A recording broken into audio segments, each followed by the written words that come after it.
Good morning. Good morning. How are you today? Really fine? Really good? Wow, wonderful. So, I would like to teach you another way of expressing our Christmas wish.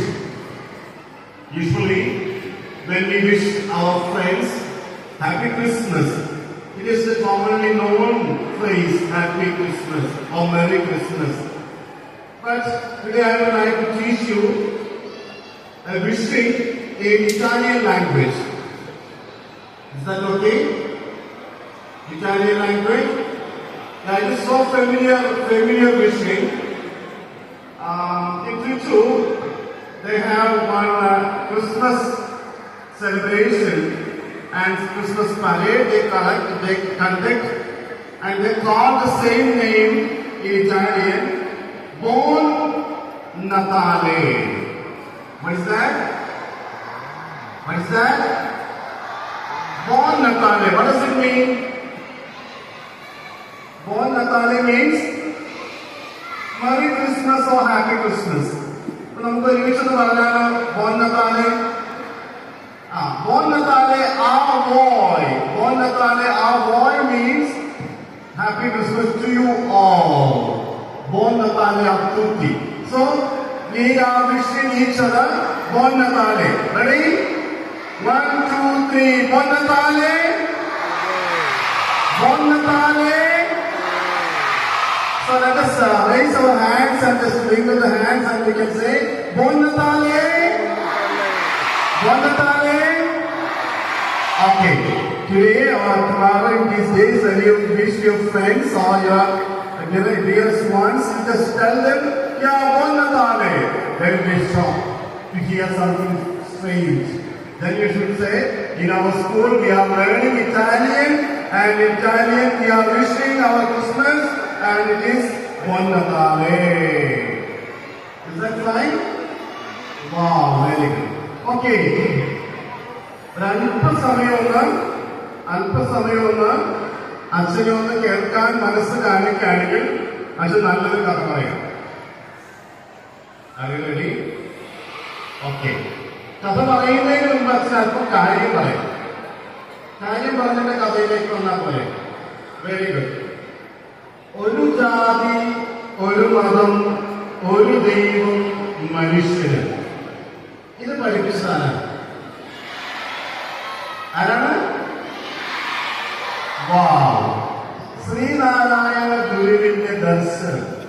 ഒരു ജാതി, ഒരു മതം, ഒരു ദൈവം, മനുഷ്യന് എന്ന ദർശനം, അത് ആ ഒരു ദർശനത്തിലേക്ക് മനുഷ്യനെ നയിക്കാൻ ഏറ്റവും നല്ല ഇടം അത് വിദ്യാലയമാണെന്ന തിരിച്ചറിവിൽ നിന്നാണ് ഈ ശാന്തിനികേതൻ സ്കൂൾ ആവിർഭവിച്ചതെന്ന് പറയാൻ ഞാൻ ആഗ്രഹിക്കുകയാണ്. ഇന്ന് ഈ ലോകത്തിന് ഏറ്റവും കൂടുതൽ ആവശ്യമായി നിൽക്കുന്നത് ഈ ഒരു ദർശനം തന്നെയാണ്. മതത്തിന്റെ പേരില്, ജാതിയുടെ പേരില്, വർഗത്തിന്റെ പേരില്, വർണ്ണത്തിന്റെ പേരില് മനുഷ്യർ വിഭജിക്കപ്പെടുന്ന ഇടങ്ങളിൽ നിന്ന് വ്യത്യസ്തമായിട്ട് വിദ്യ അഭ്യസിക്കുന്ന ഈ ഇടത്തില് നമുക്ക് ഞങ്ങൾ വിളിക്കുന്ന ദൈവവും നിങ്ങൾ വിളിക്കുന്ന ഭഗവാനും സഹോദരൻ വിളിക്കുന്ന അള്ളാഹുവും അവരെ ഒരേ രീതിയിൽ തന്നെ കാണേണ്ടവരാണ് എന്നും ഏകോദര സഹോദരങ്ങളാണ് നാം എല്ലാവരും എന്നുള്ള ആ ബോധ്യത്തോടുകൂടെ നമ്മുടെ മക്കളെ പരിശീലിപ്പിക്കണമെന്നും പഠിപ്പിക്കുന്ന ഒരു അനുഭവമാണ് ഈ ക്രിസ്മസ് എന്ന് കൂടി പറയാൻ ഞാൻ ആഗ്രഹിക്കുകയാണ്. നമ്മുടെ മുൻപത്തെ രാഷ്ട്രപതിയായിരുന്ന ഡോക്ടർ രാധാകൃഷ്ണൻ ഇപ്രകാരം പറഞ്ഞിട്ടുണ്ട്, we teach our children A for apple, B for ball, C for D for we teach our children A for apple, B for ball or bat, C for cat, and D for dog. Why can't we teach our children A for Allah, B for Buddha, C for Christ? ഈ ലോകത്ത് കുട്ടികൾ അവരുടേതായ അറിവിന്റെ മേഖലയിലേക്ക് കടന്നു വരുമ്പോൾ ആ കുട്ടികൾക്ക് ആവശ്യം ഇത്തരത്തിലുള്ള ഒരു വിശ്വമാനവിക കാഴ്ചപ്പാട്, ഏകോദര സഹോദരങ്ങളാണ് നാം എല്ലാവരും എന്നുള്ള ബോധ്യത്തോടുകൂടെ ജീവിക്കുന്ന ഒരു സാഹചര്യമാണ് എന്ന് പറയാൻ അച്ഛൻ ആഗ്രഹിക്കുകയാണ്. അങ്ങനെയാണെങ്കിൽ ശ്രീനാരായണ ഗുരു പറഞ്ഞതുപോലെ തന്നെ അവനവൻ ആത്മസുഖത്തിനായി ആചരിക്കുന്നവ അവന്റെ സുഖത്തിനായി ഭവിക്കണം, കഴിക്കണമെന്ന് പറഞ്ഞൊരു ദർശനമുണ്ട്. ഞാൻ നിങ്ങളുമൊക്കെ ഒരു ദൈവത്തിന്റെ മക്കളാണ് എന്നുണ്ടെങ്കിൽ, ഒരു ഭഗവാന്റെ ഒരു അള്ളാഹുവിന്റെ മക്കളാണ് എന്നുണ്ടെങ്കിൽ എന്തിനാണ് നമുക്ക് തമ്മിൽ പരസ്പര ശത്രുത? ഏകോദര സഹോദരങ്ങളെ പോലെ ജീവിക്കുന്ന ഒരു സമൂഹമായി നാം രൂപപ്പെടുന്ന ആ ഒരു പ്രക്രിയയുടെ പേരാണ് ശരിയായ വിദ്യാഭ്യാസം. അങ്ങനെയാണെങ്കിൽ ഈ ഒരു വിദ്യാഭ്യാസത്തില് ഇതിന്റെ ഒരു പ്രക്രിയയുടെ ഭാഗമായി നിങ്ങൾ ഈ Shanti Niketan, what does it mean Shanti? What does it mean Shanti? Shanti means peace, സമാധാനമാണ് അല്ലെ? നമ്മുടെ സാന്ത റഷ്യയിൽ നിന്നാണ് സഞ്ചരിച്ചല്ലേ? റഷ്യയിൽ നിന്ന് ടർക്കിയിലേക്ക് പോകണ വഴി ഇവിടെ ഇറങ്ങിയെന്ന് പറഞ്ഞു.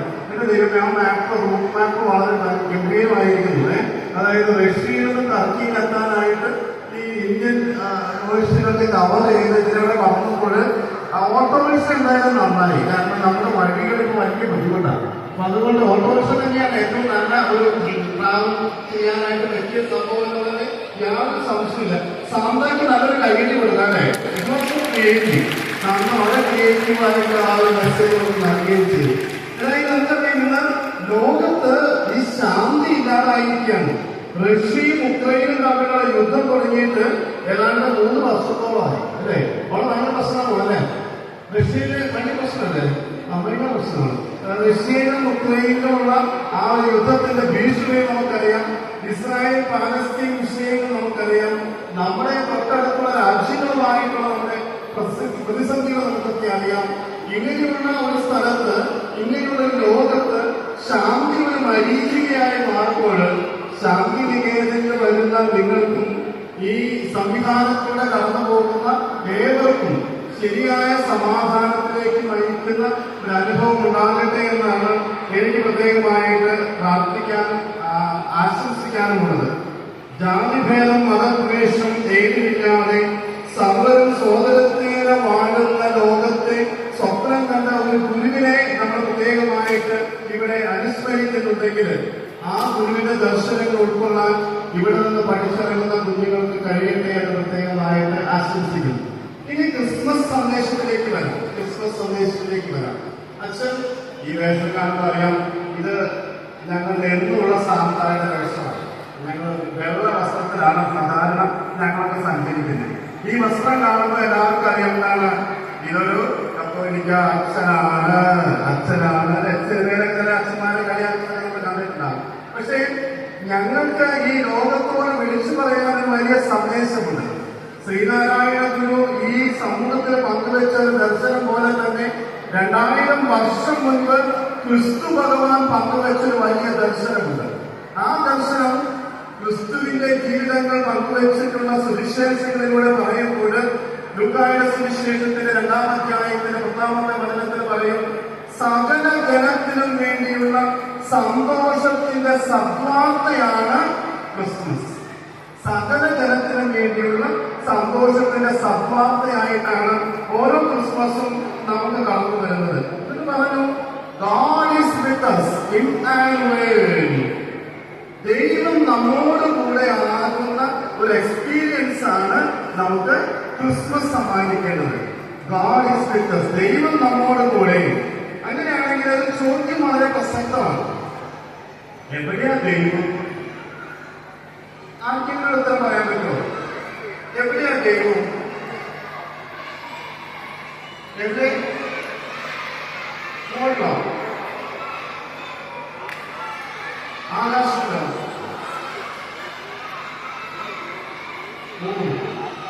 ദൈവത്തെ കുറിച്ച് ഇത്രയും കൃത്യമായിട്ട് അറിയുന്ന പിള്ളേരുടെ ആദ്യമായിട്ടാണ് കാണുന്നത്. നല്ലൊരു കയ്യിൽ നമ്മുടെ മക്കൾക്ക് കൊടുക്കുക. അവർക്ക് ദൈവം എവിടെയാണെന്ന് കൃത്യമായ ഒരു ഉത്തരവുണ്ടല്ലോ. അത് എത്ര അച്ഛൻ പോയ സ്കൂളിലും അങ്ങനെ ഒരു ഉത്തരം കൃത്യമായിട്ട് കിട്ടിയിട്ടില്ലായിരുന്നു.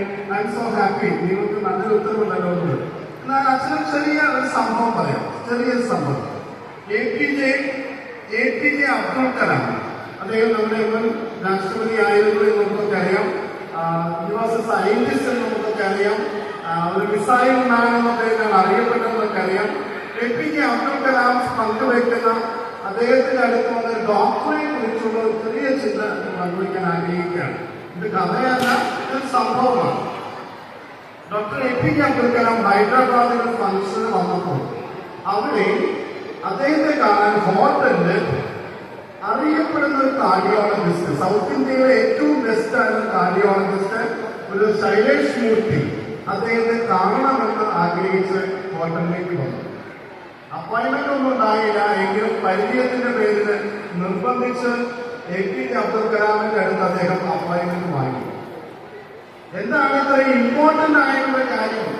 ഈ ഡോക്ടർ പറഞ്ഞു, I want to share something to you. എനിക്ക് താങ്കളുടെ കാര്യം ചോദിക്കാനുണ്ട്, പറയാനുണ്ട്, പങ്കുവെക്കാനുണ്ട്. എന്തായിരുന്നു സംഭവം? ഈ ഡോക്ടർ പറഞ്ഞു, ഈ ഡോക്ടറുടെ അടുക്കല് ഒരു കുഞ്ഞ് 4ാം ക്ലാസ്സിൽ പഠിക്കുന്ന ഒരു കുഞ്ഞിനെ അമ്മ കൊണ്ടുവന്നു.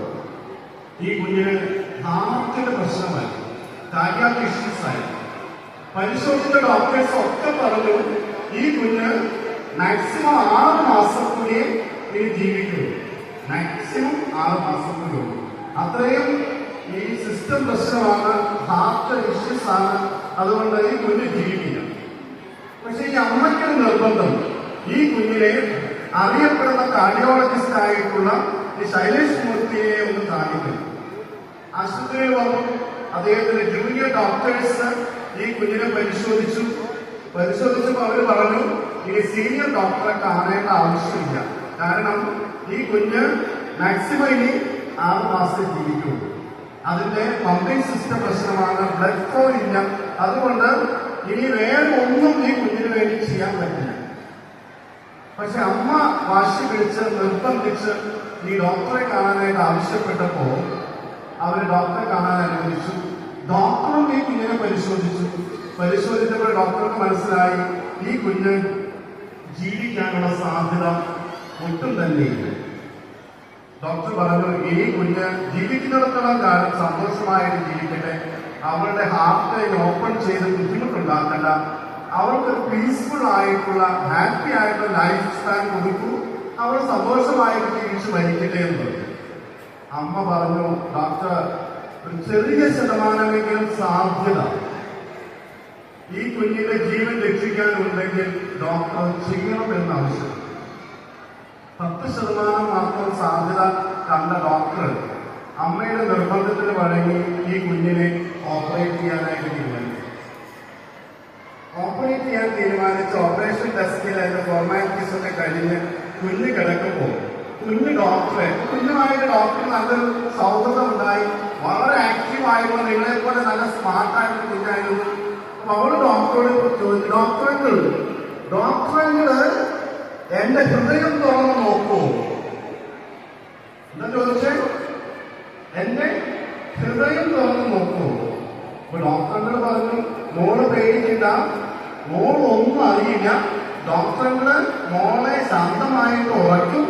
ഉറങ്ങിക്കഴിയുമ്പോ ഡോക്ടറിന് എന്ത് ചെയ്യും? മോളുടെ ഹൃദയം നോക്കും. അപ്പൊ കൊച്ചു അടുത്ത ചോദ്യം ചോദിച്ചു, ഡോക്ടറിന്റെ ഹൃദയം തുറക്കുമ്പോ എന്റെ ഹൃദയത്തിന്റെ ഉള്ളിലേക്ക് നോക്കുമോ? അപ്പോഴും ഈ ഡോക്ടറുകൾ ഇങ്ങനെ കൊച്ചിനെ ആശ്വസിപ്പിക്കാനായിട്ട് ശ്രമിച്ചു. അപ്പോൾ ഡോക്ടർ പറഞ്ഞു, നോക്കൂ, അങ്ങനെയാണെങ്കിൽ ഡോക്ടറുടെ കാര്യം നോക്കണം, എന്റെ ഹൃദയത്തിന്റെ ഉള്ളിലാണ് ഈശ്വരൻ ഇരിക്കുന്നതെന്ന് മമ്മി എന്നെ പറഞ്ഞ് പഠിപ്പിച്ചിട്ടുണ്ട്. എവിടെയിരിക്കണേ ഈശ്വരൻ? എവിടെയിരിക്കണേ ഈശ്വരൻ? മുകളിലല്ല, താഴെയല്ല. എവിടെയിരിക്കണേ? ഹൃദയത്തിന്റെ ഉള്ളില് ഈശ്വരൻ ഇരിക്കുന്നുണ്ടെന്ന് മമ്മി എന്നെ പറഞ്ഞ് പഠിപ്പിച്ചിട്ടുണ്ട്.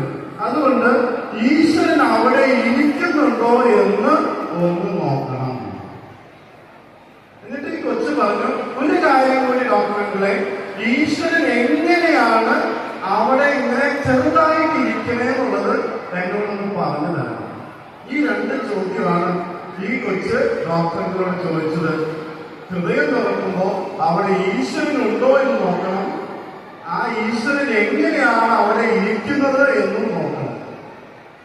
ഈ ഡോക്ടർ പറയുകയായിരുന്നു, ഓപ്പറേഷൻ നടത്തി ആദ്യത്തെ ഒരു 45 മിനിറ്റ്സ് എന്ന് പറയുന്നത് വളരെ ക്രൂഷ്യലാണ്. ആ 45 മിനിറ്റ്സിനുള്ളിൽ നമ്മുടെ വെയിനിൽ നിന്ന് ബ്ലഡ് ഹാർട്ടിലേക്ക് ഫ്ലോ ഉണ്ടായില്ല എന്നുണ്ടെങ്കിൽ എന്ത് സംഭവിക്കും? നമ്മൾ മരിച്ചു പോകും. ഡോക്ടർ നോക്കി ആദ്യത്തെ 45 മിനിറ്റ്സ് ഡോക്ടറും ടീമംഗങ്ങൾ എല്ലാവരും ഇങ്ങനെ വളരെ ടെൻഷനായിട്ട് നോക്കിക്കൊണ്ടിരിക്കുകയാണ്. പക്ഷേ ഈ കൊച്ചിന്റെ ഹൃദയത്തിലേക്ക് വെയിനിൽ നിന്ന് ബ്ലഡ് ഫ്ലോ ഉണ്ടായില്ല. ഡോക്ടർ ഇങ്ങനെ സമയം നോക്കി നിന്നു. അവസാനം 3/4 മണിക്കൂർ കഴിഞ്ഞപ്പോ ഡോക്ടർ പറഞ്ഞു, നമുക്കിനൊന്നും ചെയ്യാനില്ല, ഷീസ് ഗോൺ. അവളുടെ ഈശ്വരന്റെ അടുത്തേക്ക് പോയിട്ടുണ്ട്. റീസ്റ്റിച്ച്, വീണ്ടും നമുക്ക് റീസ്റ്റിച്ച് ചെയ്യാമെന്ന് പറഞ്ഞ് ഡോക്ടർ കണ്ണു തുടച്ച് മാറി നിന്നു. ജൂനിയർ ഡോക്ടേഴ്സിനോട് വീണ്ടും പ്രൊസീജിയേഴ്സ് ചെയ്യാനായിട്ട് ആവശ്യപ്പെട്ടു. ജൂനിയർ ഡോക്ടേഴ്സ് അവര് റീസ്റ്റിച്ച് ചെയ്യാനായിട്ട് തുടങ്ങുന്ന സമയത്ത് അതിലൊരു ഡോക്ടർ ഈ കുഞ്ഞിന്റെ ഉള്ളിലേക്ക് ഒരു വെയിനിൽ നിന്ന് ബ്ലഡ് വരുന്നത് പെട്ടെന്ന് കണ്ടു. ആ ഒരു സൗണ്ട് ചെയ്തു, something different, something miracle is happening, blood is flowing to the heart. പോയ എല്ലാവരും വീണ്ടും തിരിച്ചു വന്നു. ഓപ്പറേഷൻ ടേബിൾ ആക്റ്റീവായി. ആ കുഞ്ഞിനെ രക്ഷപ്പെടുത്തി എടുക്കാനായിട്ട് അവർക്ക് സാധിച്ചു. ഡോക്ടർ സർട്ടിഫൈ ചെയ്തു, ഈ കുട്ടി ഇനി ഹൃദയ സംബന്ധമായ അസുഖം കൊണ്ട് തൽക്കാലം മരിക്കില്ല, ശ്രീഹാസനായി എന്ന് സർട്ടിഫൈ ചെയ്തു. ആ കൊച്ചിനെ അവിടെ വീണ്ടും മമ്മിയുടെ കയ്യിലേക്ക് കൊടുത്തു, ഡിസ്ചാർജ് ആയി. ആ കൊച്ചിനെ കാണാൻ മാസങ്ങൾക്ക് ശേഷം ഈ ഡോക്ടർ ഹൈദരാബാദിലെത്തിയിട്ടാണ്. APG അടുക്കല് ഈ ഡോക്ടർ ചോദിച്ചത്, ഈ കൊച്ച് എന്നെ കാണുമ്പോ ഉറപ്പായിട്ടും 2 ചോദ്യങ്ങൾ ചോദിക്കും. എന്തായിരിക്കും 2 ചോദ്യങ്ങൾ? ഹൃദയം തുറന്നു കഴിഞ്ഞപ്പോ അവിടെ ഈശ്വരനെ കണ്ടോ എന്ന് ചോദിക്കും. ആ ഈശ്വരന് ഏത് രൂപത്തിലാണ് കണ്ടത് എന്ന് ചോദിക്കും. അപ്പൊ ഈ 2 ചോദ്യങ്ങൾക്ക് ഞാൻ എന്ത് മറുപടിയാണ് ഈ കൊച്ചിന് കൊടുക്കുക? APJ അബ്ദുൽ കലാം വളരെ സ്മാർട്ടായി വളരെ പെട്ടെന്ന് മറുപടി പറഞ്ഞു, yes, you saw God, you met him. ദൈവത്തെ കണ്ടത് in the form of a drop of blood. ഒരു തുള്ളി രക്തത്തിന്റെ രൂപത്തിലും ഭാവത്തിലും ദൈവത്തെ അന്ന് കണ്ടല്ലോ എന്നുള്ളൊരു മറുപടി കൊടുത്തു. മക്കളെ, അച്ഛൻ പറയാൻ നിങ്ങൾക്ക് ഒരു സന്ദേശമായിട്ട് പങ്കുവെക്കാൻ ആഗ്രഹിച്ചത്, ഈശ്വരൻ എവിടെയാണ്? ഈശ്വരനെ തേടി ഞാനലഞ്ഞു, കടലുകൾ കടന്നു ഞാൻ തിരഞ്ഞു, അവിടെയുമില്ലിവിടെയുമില്ലീശ്വരൻ. എവിടെ ഈശ്വരൻ? ഈശ്വരനൊക്കെ നമ്മുടെ മുമ്പിലാണുള്ളത്. നീ അച്ഛനെ കാണുന്നു, 1000-ലധികം കുഞ്ഞുങ്ങളില് അച്ഛൻ ആരെ കാണുന്നു? ഈശ്വരന്റെ സൃഷ്ടിയെ കാണുന്നു, ഈശ്വരനെ കാണുന്നു. മക്കളെ, നമുക്ക് വേണ്ടത് ഈ ഒരു കാഴ്ചപ്പാടാണ്. കാഴ്ചയുണ്ട് നമുക്ക്. കാഴ്ചയ്ക്ക് അപ്പുറത്ത് നിൽക്കുന്ന കാഴ്ചപ്പാടുകൾ രൂപീകരിക്കുന്ന ഇടമാണ് ഈ വിദ്യാലയം. ഏകോദര സഹോദരങ്ങളെ പോലെ മനുഷ്യരെ കാണാൻ പഠിക്കുന്ന ഏറ്റവും വലിയ ആത്മീയ വിദ്യാലയമായിട്ട് മാറട്ടെ എന്ന ആശംസയോടെ നിങ്ങൾക്ക് ക്രിസ്മസിന്റെ ആശംസകൾ നേർന്നുകൊണ്ട് വരാനിരിക്കുന്ന പുതുവർഷം പുതുമതായി മാറട്ടെ എന്നുള്ള പ്രാർത്ഥനയോടെ എന്നെ ഈ വേദിയിലേക്ക് ക്ഷണിച്ച പ്രിൻസിപ്പളും പിന്നെ എന്റെ സുഹൃത്താണ്, ഇവിടുത്തെ ഡയറക്ടർ അംഗമായിട്ടുള്ള സുധി അയ്യപ്പ. സുധിയെ ഇതുപോലെ എവിടെ വിളിച്ചാലും പോകാറുണ്ട്. സുധിയും പ്രീതിയും ആഗ്രഹിക്കുന്നു കൊണ്ടുവന്നത് തന്നെയാണ്. ഏതായാലും ഈ അവസരത്തിൽ ഇങ്ങനെ ഒരു വേദിയിലേക്ക്